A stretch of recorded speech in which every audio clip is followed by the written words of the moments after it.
make the trip, put your city on the map.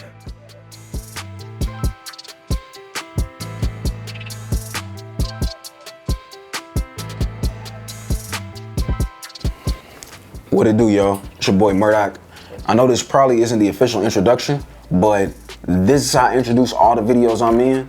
Extremely excited for today's conversation. Matter of fact, I'm extremely excited for season 2. You know, season 2 is an incredible number. It's better than 1. It's 2 times the greatest number 1.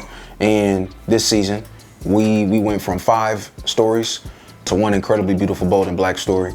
And I'm extremely excited for y'all to learn about this sister. You know what I'm saying? Her business, but most importantly, her story.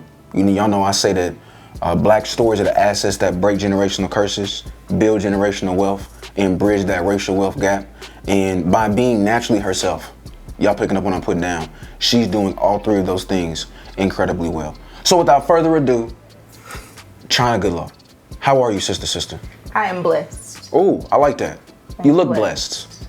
You're beaming, okay? The colors here are doing what they need to do on this black skin. All right. You good though? I am. Good. I am. How are you? I'm blessed, black, and highly favored.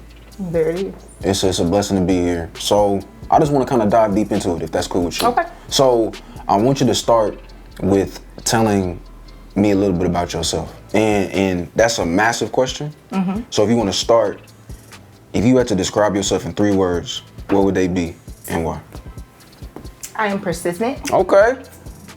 I am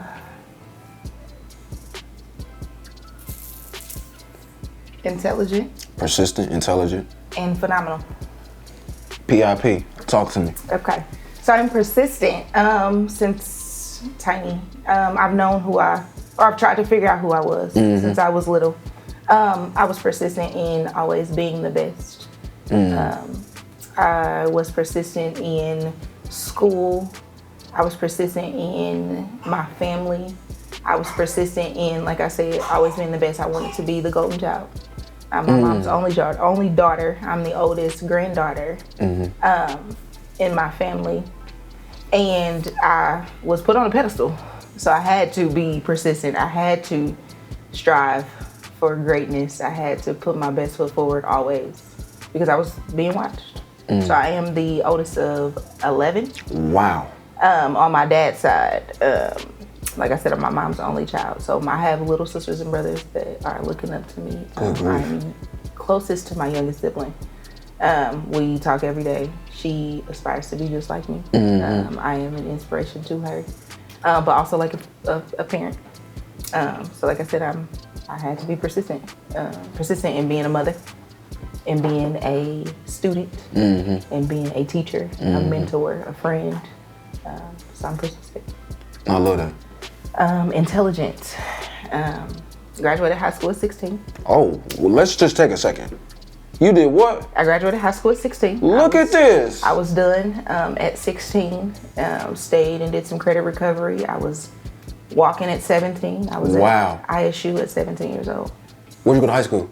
Ben Davis. Look at this. Yep, so I was the youngest person in my class. When I got there, I came from Tinley. So Tinley and Ben Davis is 2 different. Very different. Very different. Tinley did not prepare me for college, although that is the type of school. Oh, that's a bar. Although that is the type of school that it was. I was in the first class that was there when it was in the middle. Oh, so you were, wow. Yep. Ben Davis, I would say, prepared me for what college was like. It was big.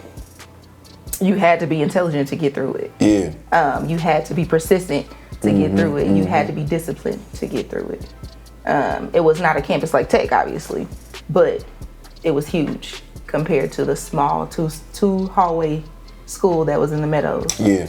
I knew everybody that was in my class when I was at Tinley. When I got to Ben Davis, not so much. Did you enjoy your experience at Ben Davis? I appreciated my experience at Ben Davis. I felt like an outcast. I'm an East Sider. That's a fact. Shout out to the East Side. I'm an East Sider, so the West Side just wasn't my story.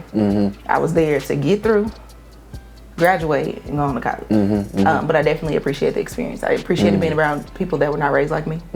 I appreciated being around people that don't look like me, and I just appreciate the experience. Like I said, I was 15 and I was a junior in high school. So just imagine being 15. At 15, you're supposed to be a freshman. Right. Or first semester sophomore. I was 15 and I was a junior. Second semester junior. I did. So, and again, I want to get to the phenomenal piece, because that's an incredible word to use for a sister. Wholeheartedly stand in solidarity with the word. But you talked about you appreciated the experience, right? Put you in front of people that may have been raised differently than you were, looked differently than you were, prepared you for that college experience. Well, I went to Butler, and something I say a lot about Butler is that Butler was far from a perfect place, but it was a perfect place for me. If you had to say something to a student, to a sister who might be a 15-year-old, second semester junior, navigating that transition from what was comfortable, what was normal, what was expected, to a new environment. She's on for promise, but she's got to be a little bit persistent. What would you say to that young sister right now? Be true to yourself. Be true to yourself. Be true to yourself. Ask questions and always be teachable. I definitely would say those things, because being 15 and being a second semester junior, you might think you know everything. Come on. I'm smart. You can't tell me nothing. I'm smart. I did this. But you can't do that without your parents or the people who raised you, or being teachable, because at 15 you don't know nothing. You don't know anything but what you've learned in this 15 years versus somebody who's had their whole life. Right. So always be teachable, because you can always learn something from somebody around you, whether it's the man, you know, the mailman or the custodian, or, you know, your teachers or the person you aspire to be. You can always learn something from somebody. So there's a silver lining always. You know, I'm just loving this, and I think your energy is phenomenal. Okay. And so you obviously said the persistence, you said the intelligent. Break down why you said phenomenal, that third word. I'm phenomenally me. I have found in the last, let's just say the last year and a half, that I can do anything that I put my mind to. Yeah. I'm a mompreneur. Come on. A business owner. Come on. I was a student at one point. Talk about it. I'm a teacher. Talk your talk. I'm a mentor. She's listing it for you. I am all of these things phenomenally. I wake up every day and I have a reason to go, whether it be today, it might be my mentees need me. They need me. They need to see me have a good day because their week has gone terrible. And I can't tell you that tomorrow gets better if my tomorrow's not getting better, and I can't show you that. Or whether it be for my kids, because sometimes like one of them might be sick, one might be got put out of school. I still got to go to work, and I still got to make sure that they see what it looks like to be a black face in a white world.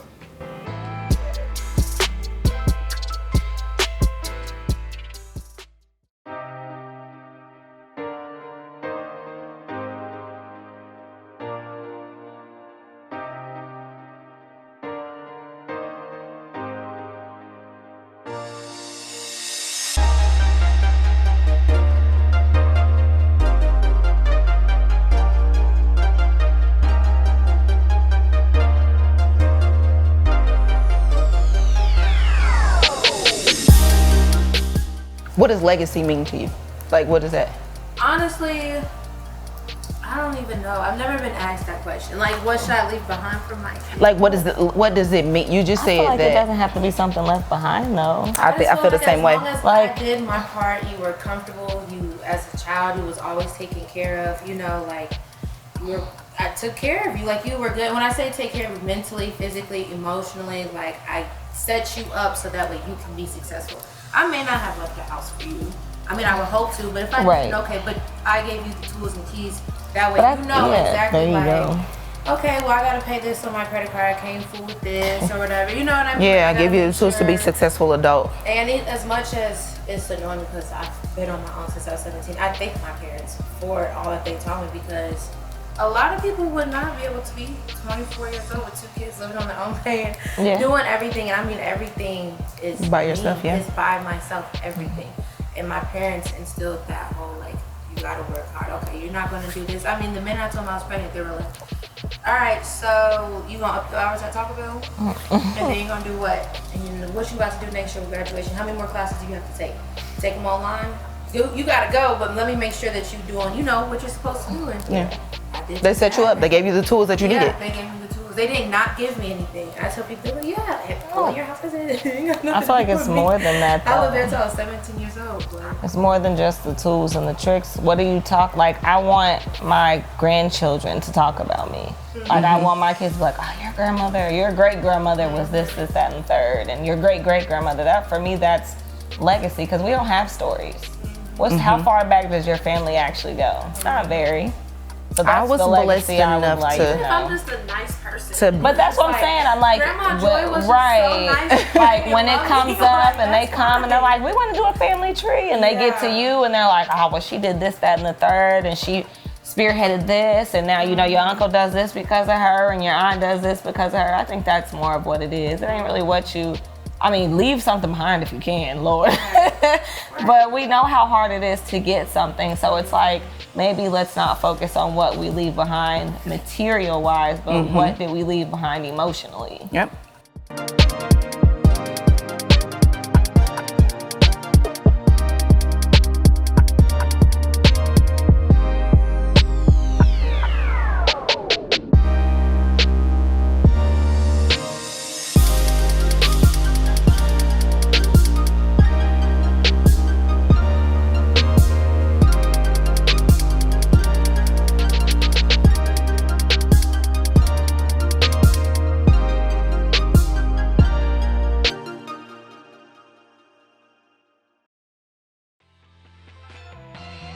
Your last adjective was phenomenal. And when you were describing your incredible intellect, you had mentioned that you were phenomenally you. But something I think about is you may be in this season, this phase of being phenomenally you, but you've got this brand called Naturally You, right? And we love the growth, the evolution, the transition from Naturally You to Phenomenally You. Shout out to Maya Angelou. But before there was, you see that? Before there was Naturally You, I'm an idiot, I'm gonna stop. Before there was Naturally You, there was you. And so I kind of want to talk about your experience growing up in the city, and how did your experience growing up in Nap, being an East Sider, but even going to a school on the West Side, how did that come to develop your identity? Because there has to be a connection between that and Naturally You, which kind of contextualizes Phenomenally You. That makes sense. So, as a kid, I was rough. And I was rough because I was always around boys. I was never made to be Gotcha. a little girl, whatever Gotcha. that means. I was rough. I used to fight with my cousins. I used to fight with the people in the neighborhood. 30th Street, we fought through Baltimore, through Hawthorne, all of that. That's what we did. We ran around the neighborhood, and you were not to mess with Mae's grandkids. So that was my grandmother. I fought. I was a fighter. I was never really taught to use my words because I come from a family of fighters. So I didn't really argue. Small things would turn into big fights. I started developing the identity of the girls around me. Like I said, my grandmother lived on 32nd Street. My mom we lived all over. We lived out west, we lived out north, we lived all over. We moved wherever her job was or wherever. We were never really stationed. I wasn't really stationed with my mom. I've always been with my mom, wherever we went. But my grandmother's house was a staple, so that's where I spent my weekends. That's where I spent my summers. That's where I went to Vacation Bible School. That's where Shout out to VBS. we spent my childhood. I spent my childhood over there. I was starting to develop the identity of those kids. And my mother seen that. And she was like, okay, we need to switch something up. Edges were gone. From slicking up this ponytail, from fighting, getting your braids pulled out, all of that. We're gonna cut it off. We're gonna go with something different. Let it grow out, let my hair grow out just a little bit, and she twisted it up. She put some little twisties in there. It was 2 days before Easter. Put some little Velcro butterflies. It matched my skirt. I was 12. It matched my skirt for Easter. And it was in there, and I was like, okay, Mom, I'm ready. I'm ready to get some braids. Braids? Baby, you getting some locks. She said, baby. It's like, I'm not getting any locks. I took my hair down every day for 3 months because I knew not to comb them out and let her see it. Because we knew what that would look like. Yeah, Because some what I said consequences. goes. Some consequences. And then eventually it was just like, whatever, just leave them in there. I can't get them out. They're starting to lock. I didn't know anything about locks. I didn't know anything about being natural. What does that mean? Talk about it. To be 12 and be natural. Talk that about didn't it. mean anything And man, I was bald head. I was nappy head. Yeah. I look like a boy. Your hair is short. It's nappy. You know, all of these things. So at 12, I get these locks. They're really tiny, really short. I'm going through puberty. So I got the acne to match it. I had a gap, really big teeth. I was skinny. I look like a lollipop. Skinny with this big head. You did not call yourself a lollipop. I did. That's what I looked like. And I just thought I was ugly. I was dark. So I had colorism really bad. I wanted to be light skinned with good hair. That was me. That's what I wanted. My mother is a dark woman. My grandmother is a dark woman. We don't have any light people in our family. So my mom and dad always tell me, you're beautiful. You are everything. Like when you be older, you ain't gonna be able to tell you nothing. I didn't understand that because every day I go to school and I get teased and I get bullied and they say all these things to me. So go to high school. When I get to Ben Davis, my hair is almost to my butt. I have filled out and grown into my shape. I still don't know what that means. I don't know what it means to have a shape at 15. What does that mean? That's deep. My skin is clearing up. My mother is still telling me, you are bomb, little black girl. Because that's what she calls me. You are bomb. You are so pretty. You are this, you are that. Then I start getting the attention from boys. It's just like, okay, I'm not ugly. I don't think I'm ugly. I can't be ugly, right? Everybody's telling me I'm pretty. Fast forward to adulthood. I still have my locks. My skin is not doing the best and I'm not living in my truth. I'm in this relationship that is just not good for me. It's not good for me. I'm not happy in this relationship, but because I have a kid, I'm trying to hold on to it. My skin is not doing so well. I don't even know. I'm just eating any and everything. I'm just going to this 9 to 5 that I hate. I was not living in my truth. I was a college graduate with 3 degrees and I worked at Sally Mae. My oh my. So I was dealing with that. Got out of that, started working in social work. My background is in criminology and criminal justice with a minor in psychology. So then I added the social work aspect under the psychology part of my background. And I like the job. It's, you know, getting a new relationship. I'm happy with myself. I'm thriving. I'm in young 20s. And then I get pregnant with Dave. It's my 2-year-old. And I'm dealing with a little bit of postpartum after her. So I'm not feeling like my truest self. Like I'm just like, is this it? Is this all the life? Is being a mother my identity now? Is that it? That's it? I work and go to work and help people. I come home and I'm expected to be a mom. I'm expected to be a student. I'm expected to be a girlfriend. I have to clean the house, all these things. And I was just dealing with that anxiety. And I had a client come and she was just like, you are really beautiful. You are phenomenal. You are an inspiration, just the things that you do. And this is when I was doing hair part-time. I'm doing it just to make ends meet.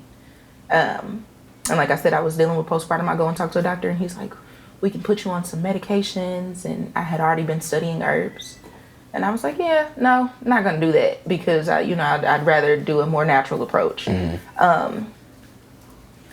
the same time, I'm trying to formulate an oil for not only my hair that is thinning because I lost all of my edges, postpartum shedding, but to help my clients as well. So I started playing with some herbs, some oils, and dove into herbalism. And once I dove into herbalism and I seen how herbs can help make my hair grow back, help make my skin clearer, I added skin to the brand that wasn't a brand. I just did hair. I came up with crown oil. Like I said, I was studying herbs. So I started healing myself mentally and physically with these herbs.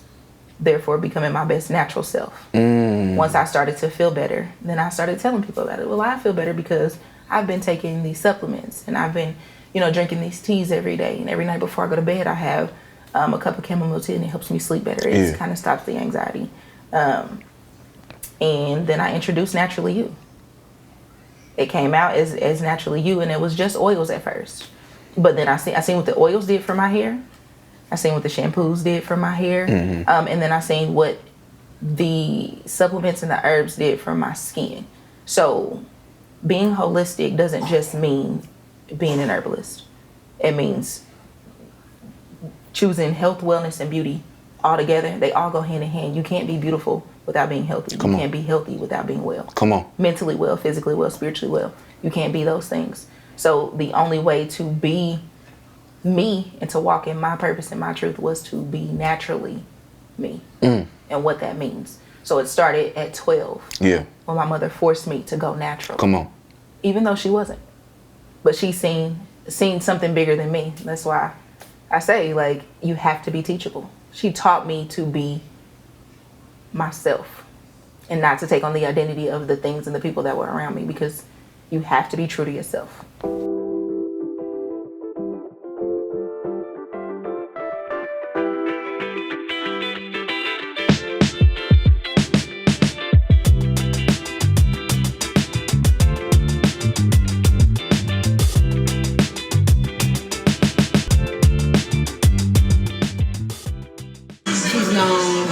Almost what she wanted to do, like, it was always in the realm of helping people. She came home she was in kindergarten. She came home, she was like, Mommy, I know what I want to do. I was like, what do you want to do? She was like, I want to be a prostitute. I said, a prostitute? And she said, yeah. I was like, hold on. So I called my mom, and I said, Mommy, Chyna just came home and said she want to be a prostitute. She said, a prostitute? I said, yeah. She said, ask her, what does that mean? So I go back to her. I said, well, Chyna, what does a prostitute do? What does that mean? What do they do? She says, you know, they're the people that put the bad people in jail. I said, oh, you mean prosecutor? She was like, yeah, that's what my friend Mommy does. She put the bad people in jail. I was like, oh, okay. Man, I went back and told my mom, I was like, why did you let me? She meant prosecutor. Not prostitute. She was like, oh, okay, I knew it was something behind it. But since she was little, she knew she wanted to help people. And she did. Or she does.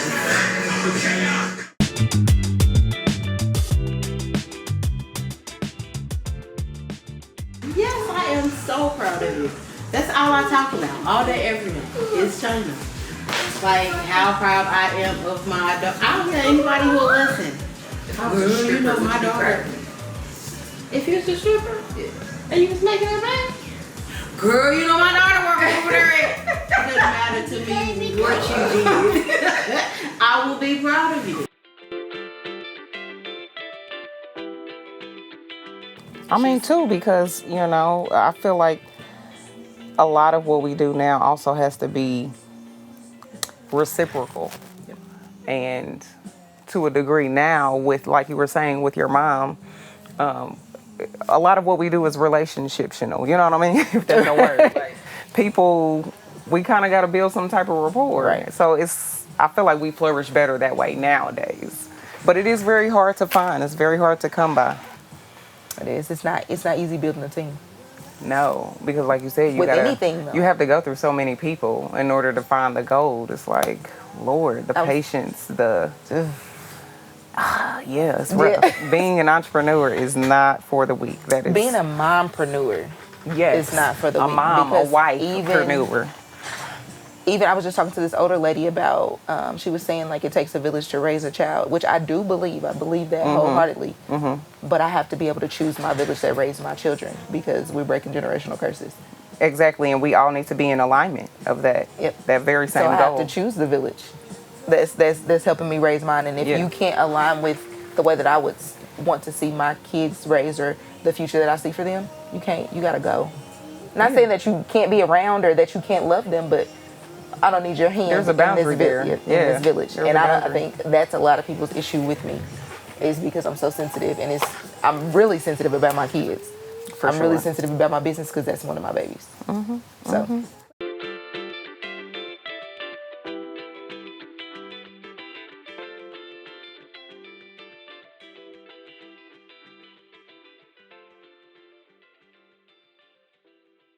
Like older generations don't. It's like, oh, you need to whoop that baby's ass, or she's 2. Like, she's finding her way. She's being creative. Mm-hmm. Yeah, she wrote on the walls, but who's to say she's not gonna be an artist later in life? So now we teach her how to clean it up. So now we teach you how to be self-sufficient, and you can still be an artist right here where I'm allowing you to let out that creativity. For sure. Yeah. Yeah.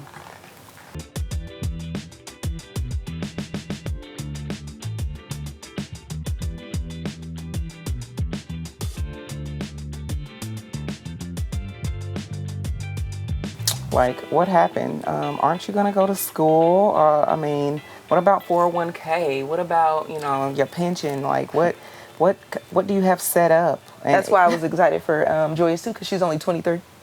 She's Yes. 23, 2 kids. College was not in her future. That's not, she hates school. Yeah.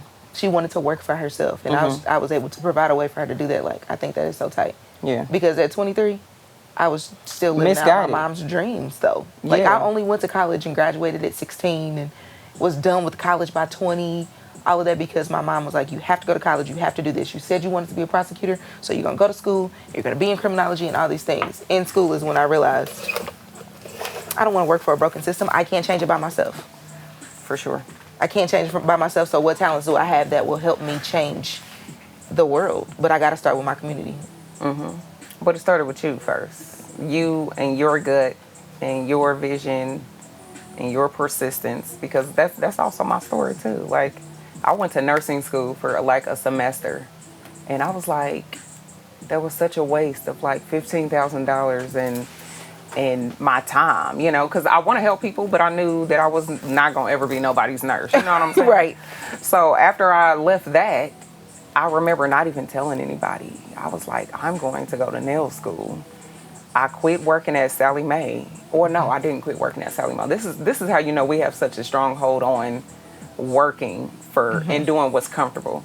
Is I was making like $4,000 a month working at Sally Mae, and I was like young. I was 20, maybe 21, and I stopped working there only because they let me go. They closed down that apartment because I wasn't gonna leave. I really was not gonna leave. I was like polishing my nails at my desk, like, well, I wish I could do this for a living. You know what I'm saying? And then one day they closed the door, gave me my severance, and I was like, what am I about to do now? And I was like, I'm not about to go do that again. But I went to nail school, enrolled, and I remember working at Walmart, 3rd shift, because that was enough to pay the bills. Right. While I was going through nail school for 6 months. Girl, 6 months to the rest of my life, though. Yeah. Like, literally, from the day that I graduated, I've only been doing this, and this 10 years later. That's exciting. It's inspiring. For sure, because It's I definitely do. I inspiring. think about how many other people want to take the leap, but feel like it's rocket science, and really it's just you kind of going with your first mind and taking that leap, that jump. I've never worked anywhere else since then. Like, it's just crazy. That's what I was just saying. Like, I've quit. I'm not at my working in my field or using my degree because I lost job security, and that just wasn't. I couldn't do that. Yeah. I was like, if I'm not gonna have any job security, I can work for myself. Right. I can do that. Went ahead and got back into social work, but contracting. Contracting, and I worked for a black-owned company that was new. She was newly starting. I didn't like the way she ran things, so I did it as long as I could. I ran it up. I was making $7,000-8,000 a month. Yeah. And as soon as COVID hit, I was like, I don't have to do this. I have the money in the bank, you know. Yeah. The government is going to give us whatever, and people can come to the house. I made the most money selling products the year in 2019. Yeah. The most money, because everybody was at home, sitting at home, and I was using that time with a new baby to be up 20 hours a day, being a mom and, you know, pushing my business. Yeah. As soon as I got the chance, I went to a barbershop. That's where I was most comfortable at. I'm in here with men. Nobody's competing with me. It was safe in a barbershop. It was comfortable there. Left the barbershop, went and worked with women. Competition happened. It wasn't the place for me, but I was learning myself through that. Like, I don't have to be stuck anywhere. Yeah. I refuse to be stuck anywhere. Paid my rent on the 1st. I was gone by the 5th. I didn't get anything back. That's fine. Yeah. It was the lesson. Yep. You got the lesson learned from there. Yeah. I took what I can take from there, and that was it. Yeah. And then I moved back to a barbershop. Barbershop worked and then I outgrew the room that I was in, and was like, this doesn't work for me anymore. Like, Naturally You is bigger than this. Yeah. And then that's when we started looking, and I was looking and looking and looking. Yes, you were, boy. And like you said, when that door closed, when it was making my clients uncomfortable and I had to go, I took the leap of faith. This is the first time that I've had a rent so high. Yeah. And I've been in a space that's not like, you know, I can't pay weekly. I had to pay for the new furnace. I had to pay. That's what I was going to say. I remember you going through all of and those do lessons. all this stuff. And then in that first week, and I was like, I got to run it up. I can't fail. I got to feed my kids. I don't have no other means of money. I don't get unemployment or any of that. And we've been doing it, going strong. Ever since. in that space. Oh, look at my mama. Oh, Vet, take this out of here right now. Yeah, lift that up. No, ma'am, you will not put that up. Yes, There's a cute one right there. There's my face, right there. And there goes Sunday. Easter Sunday, me and my favorite cousin.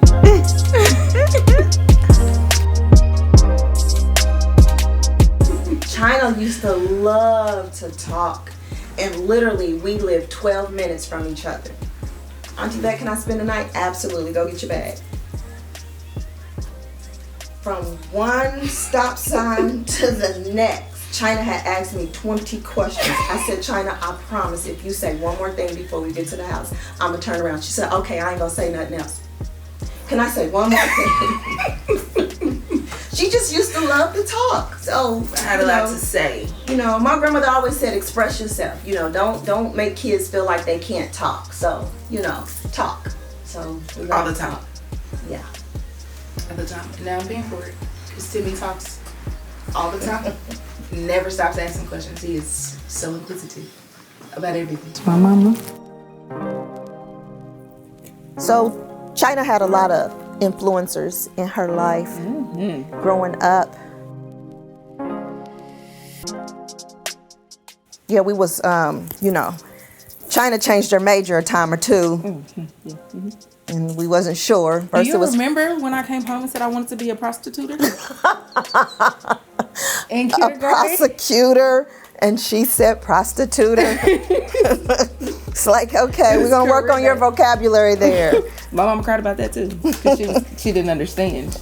But I kept that through high school, and through college. I still graduated with criminology. I just Criminology, didn't use it because it just didn't make sense once I got there. But I kept it. I applied it a little bit in my life. I think once I started finding myself, I realized I couldn't change. I was going to be working for a system that I couldn't change at my level.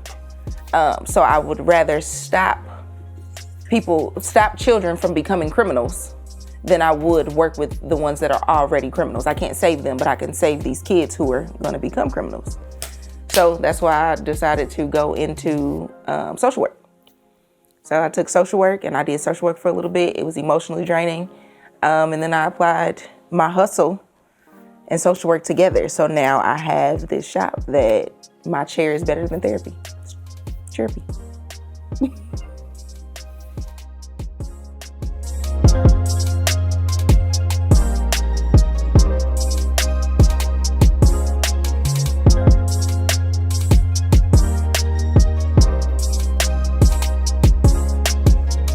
You just did a great job. Again, you told a number of other stories, right? You did a great job at chronicling how so many matriarchs impacted how, you ain't say it, but you are becoming and developing into one of those matriarchs for your family.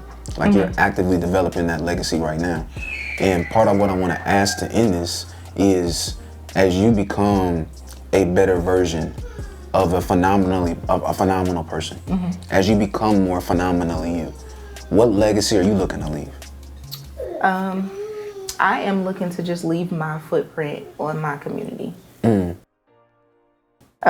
So that's the legacy that I want to leave. I want to leave behind for my children to be able to be and do anything that they want to do, but always stay true to themselves. So instilling that in them, and then the money will come. That's a fact. The money will come after that, but being yourself, I want my son and my daughter to know that being true to you is how you get ahead in life. It's how you become successful, because true success has nothing to do with money. So that's the legacy that I want to leave. I want to make an impact on my community so much so that they see my kids and know those kids are true to themselves. Yo, Chyna said, when you are true to you, then you become naturally you. And it's when you're naturally you, you can become the most phenomenal version of yourself. That's what, if I've taken anything from today's conversation, it starts, in order to be phenomenal, you must first be true. Yep. And there's a cost to being true. There are consequences to being true. Yeah. But you have invested in becoming, in finding your truth, in living in your truth, and staying in that truth. And that's why naturally you is so valuable, right? I think a couple other questions I wanted to ask just because of what you said is if you could speak to other black women or other black girls, because I heard you have an incredible mentorship program, but I also noticed based on your network, which continues to grow and expand because you do great business, there's a lot of people who listen or interact with you on your brand. And just to other sisters, you know what I'm saying, other black girls that are learning the value in being true to themselves because one day they want to be naturally who they are. What would you tell them right now?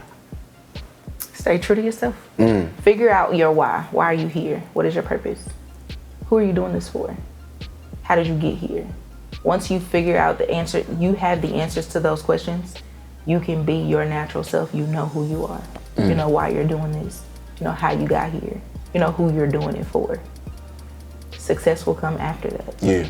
The success comes once you become yourself and you know who you are. So staying true to yourself is how you get there.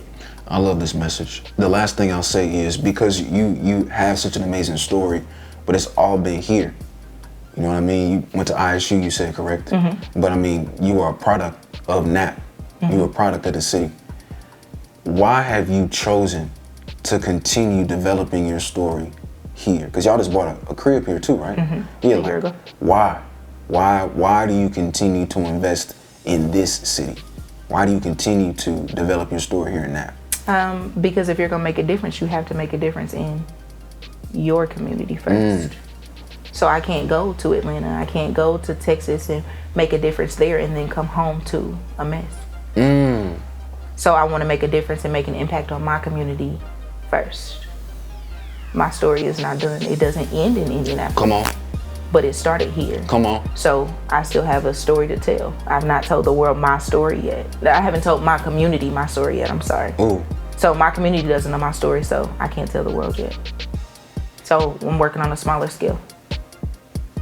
Listen, there's power in local. And I'm gonna tell you now, the city, they gonna know your story once this thing drop. Okay. Like, for real. I mean, in all sincerity, appreciate you for your time. You know, we met each other 2 years, like 5 months ago. 2 years, 2.5 years ago. We were at an event on the south side and I was speaking. She was selling her product. I ended up buying some of the Crown Oil. And I mean, it did wonders for a brother's beard, clearly. That wasn't me trying to be, but that was me bragging on her product, not my beard. But seriously, I tapped in then, and then just a few months later, she pulled back up to a brother's seminar at IUPUI and locked in with me there. And then obviously COVID hit, and it made things difficult. But she was one of the first applications for season 1 of Naptown Narratives. And obviously we didn't choose her for season 1. And Miss LaKesha, the producer behind the series, she and I were talking about, you know, why didn't we choose her for season 1? Because she had just spent half a day with you and was like, this is thebomb.com. And I said, I'm not sure why. But what I'm gonna say is we didn't choose you for season 1 because you'd be the best person for season 2. You know, and so I just wanna say thank you for your time. You feel me? I can't wait to see the final product. Right. And not just for me, but for the city. Like the city need to see a story like yours because so many people are gonna see themselves inside of you. So many people are gonna realize their truth because you stay true to who you were. They're gonna be people who become a better version of who they are because you chose to be naturally you. And there's gonna be we have a brighter future for NAP because you're phenomenal. So thank you for your time. Thank you. I can't wait to see the final cut. Y'all be easy.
jealousy.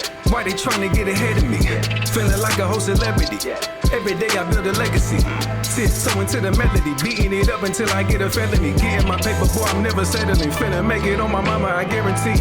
Made a flip off the rip on my own. Double back to legit with the drip. Put your city on the map. Made a flip off the rip on my own. Double back to legit with the drip. Put your city on the map.